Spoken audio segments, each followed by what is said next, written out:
paradigmatic dog sound is the bark, but barks do not form the preponderance of most dogs' daily noise making, which includes high and low sounds, incidental sounds, even howls and chuckles, high frequency sounds, cries, squeals, whines, whimpers, yelps, and screams occur when the dog is in sudden pain or needs attention. These are some of the first sounds a puppy will make, which clues us into their meaning. They tend to attract attention of the mother. A yelp might come out of a puppy who was just stepped on or who has wandered off. Deaf and blind, it is easier for mom to find her pups than vice versa. Having been reunited, some continue to yelp, winding down off their crying jag when carried by their mothers. Yelps are different than screams, which in wolves prompt the mother to groom the pup, providing the contact that is necessary for normal development. Cries and squeals may be ignored by the mother, and so a particular squeal may be a less specifically meaningful utterance, and instead of a general purpose sound, usually used simply to see how others respond.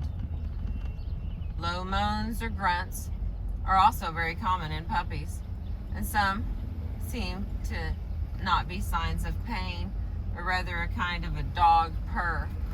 These are snuffling moans and sighs, and these are snuffling moans and sighing moans, what some call contentment grunts, and they all seem to mean about the same thing. Pups moan when they are in close contact with litter mates, their mother, or a well-known human caretaker. The sound might be simply a result of heavy or slow breathing, which indicates it might not be intentionally produced.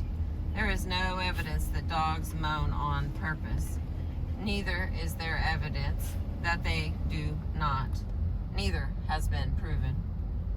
But whether they do or not, moans probably function to affirm the bond between family members, whether heard in a low vibration or felt through skin-to-skin contact.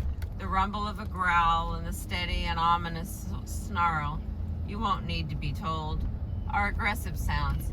Puppies do not tend to produce them, as puppies do not tend to initiate aggression. Part of what makes them aggressive is their low pitch. They are the kind of sounds that would come from or come out of a large animal rather than the high-pitched squeals of a small one. In an antagonistic, what in biology is called agonist, agonistic, encounter with another animal, a dog wants to appear to be the biggest, the more powerful creature.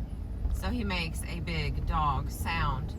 By making higher pitched sounds, an animal sounds simply smaller, a friendly or appeasing noise by contrast.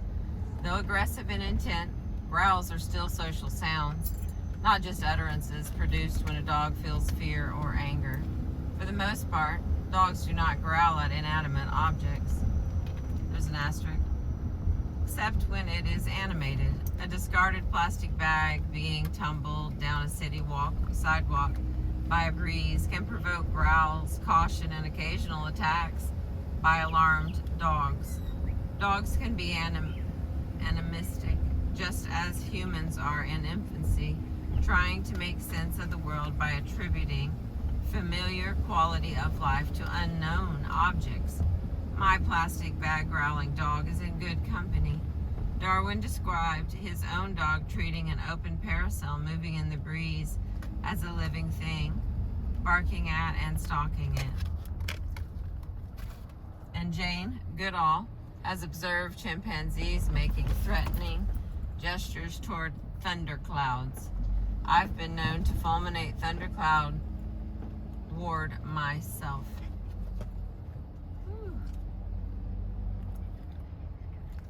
at even or at inanimate objects that aren't faced or directed toward them. They are also subtler than we think. Distinct growls, from rumbling to nearly roaring, are used in different contexts. The growl of tug of war may sound fearsome, but it is nothing like the possessive warning snarled over a treasured bone. Play these growls back over a speaker set up right in front of a desirable bone, and dogs in the vicinity will avoid the bone, even with no dog in sight. But if the speaker growls only, play, or stranger growls, nearby dogs go ahead and grab the unguarded bone.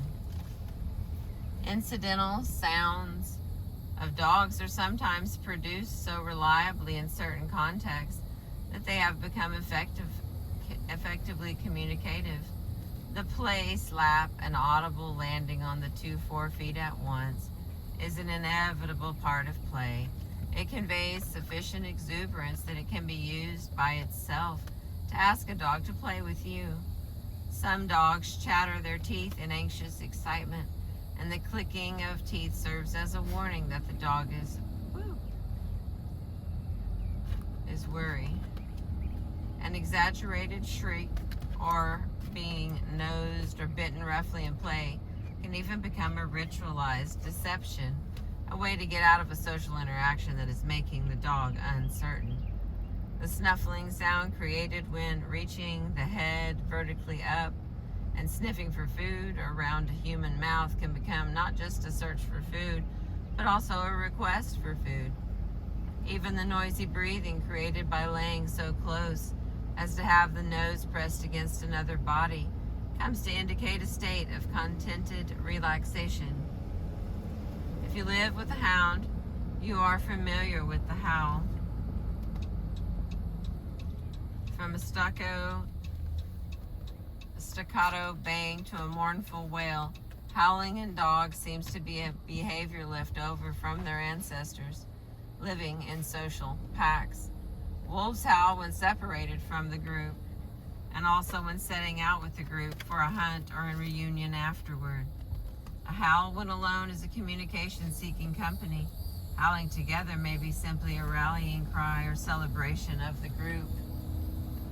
It is a contagious component, leading others in the vicinity to pick it up with an impromptu fugue. We do not know what they are saying to each other or to the moon. The most social of human sounds is the cackling laugh rumbling across the room. Do dogs laugh?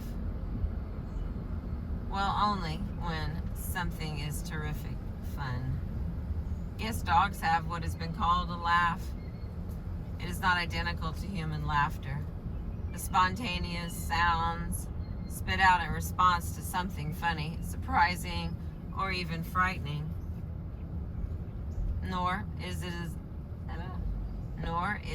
a variable as the cackles, giggles, and twitters that we produce.